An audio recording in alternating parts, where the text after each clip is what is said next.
Hello students, good morning. Students, पिछले video में हम सभी लोगों ने पढ़ा था पंचमा पाठा धातु परिचय, अर्थात पाठ 5 धातु परिचय। तो बच्चों, पिछले वीडियो में हम सभी लोगों ने यह जाना था कि धातु किसे कहते हैं।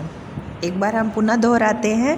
पढ़ना, लिखना, भागना, खाना आदि हिंदी की क्रियाओं को संस्कृत में क्या कहते हैं? धातु कहते हैं। जैसे पठ, पठ जो है वो धातु है और इसकी हिंदी क्रिया क्या होती है? पढ़ना। पठ शब्द से क्या बनता है? पढ़ना। इसी तरह लिख, लिख शब्द से लिखना। धाव, धाव से क्या बनता है? दौड़ना। खाद्य, खाद्य से खाना। तो बच्चों, ये जो पठ, लिख, धाव, खाद्य आदि शब्द जो होते हैं, इन्हीं को हम धातु रूप कहते हैं। तो बच्चों, आज हम धातुओं से क्रिया बनाना सीखेंगे। संस्कृत में क्रियाओं के 3 वचन होते हैं, एक वचन, द्विवचन और बहुवचन, तथा पुरुष कर्ता भी 3 होते हैं। हमने आपको पिछले वीडियो में ही बताया था, प्रथम पुरुष, मध्यम पुरुष और उत्तम पुरुष।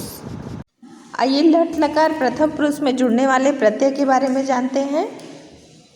लट लकार प्रथम पुरुष में तीनों वचनों में अलग अलग प्रत्यय जुड़ते हैं। एक वचन में अति, द्विवचन में अतः और बहुवचन में अंति प्रत्यय जुड़ते हैं। आइए इसे हम पठ धातु के साथ जोड़ते हैं। पठ धन अति, शब्द बना पठति, अर्थात कि एक पढ़ता है। दूसरा पठति क्रिया शब्द हम एक बालक के लिए प्रयोग करेंगे। अगला देखते हैं पठ धन अतः। अतः जो है वह दिव्य वचन के साथ जुड़ता है। प्रथम पुरुष में शब्द बनता है पठता। पठता क्रिया शब्द जो है वह 2 व्यक्तियों के लिए प्रयोग किया जाता है, अर्थात कि 2 पढ़ते हैं। अगला प्रत्यय है अंत। अंति प्रत्यय जो है वह बहुवचन के लिए प्रयोग किया जाता है, कई सारे लोगों के लिए। तो पठ धातु के साथ अंति प्रत्यय जोड़ेंगे, शब्द क्या बनेगा? पठन्ति, अर्थात कि अनेक पढ़ते हैं। अब आइए मध्यम पुरुष की क्रियाओं के साथ प्रयोग किए जाने वाले प्रत्यय के बारे में जानते हैं। मध्यम पुरुष की क्रियाओं के साथ निम्नलिखित प्रत्यय जुड़ते हैं, जैसे असि, एक वचन के लिए, द्विवचन के लिए अथः और बहुवचन के लिए अथ। इन प्रत्ययों को आइए धातुओं के साथ जोड़ने पर देखते हैं क्या रूप बनते हैं इनके। पठ धातु के साथ यदि हम असि प्रत्यय जोड़ते हैं तो शब्द बनता है पठसि, अर्थात कि पढ़ते हो। अगला प्रत्यय है अथः। अतः को पठ धातु के साथ जोड़ेंगे तो शब्द बनता है पठता, अर्थात कि 2 पढ़ते हो। इसी प्रकार अथ जो बहुवचन के लिए प्रयोग किया जाता है, पठ धातु के साथ जोड़ने पर इसका रूप बनता है पठत, अर्थात कि सब पढ़ते हो। अब आइए उत्तम पुरुष के बारे में जानते हैं कि उत्तम पुरुष में कौन सा प्रत्यय जुड़ता है। उत्तम पुरुष की क्रिया के साथ निम्नलिखित प्रत्यय जुड़ते हैं।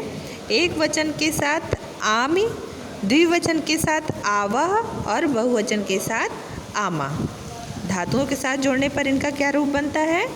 पठ धातु के साथ यदि हम जोड़ें तो पठ धन आमि पठामि, अर्थात कि पढ़ता हूँ।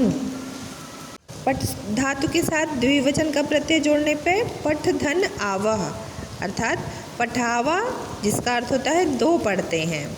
इसी प्रकार पठ धातु के साथ आमह प्रत्यय जोड़ने पर शब्द बनता है पठामह, अर्थात कि सब पढ़ते हैं। तो बच्चों, इस तरह से हमने प्रथम पुरुष, मध्यम पुरुष और उत्तम पुरुष में जुड़ने वाले प्रत्यय के बारे में जाना। बच्चों, एक बात पर ध्यान दीजिएगा कि किसी भी प्रत्यय को, चाहे वो प्रथम पुरुष का हो, उत्तम पुरुष का हो या मध्यम पुरुष का हो, किसी भी प्रत्यय को जोड़ने से जो क्रिया धातु के नीचे हलंत लगा होता है उसे हटा दिया जाता है। और स्त्रीलिंग, पुल्लिंग और नपुंसकलिंग सभी की क्रियाएं समान होती हैं।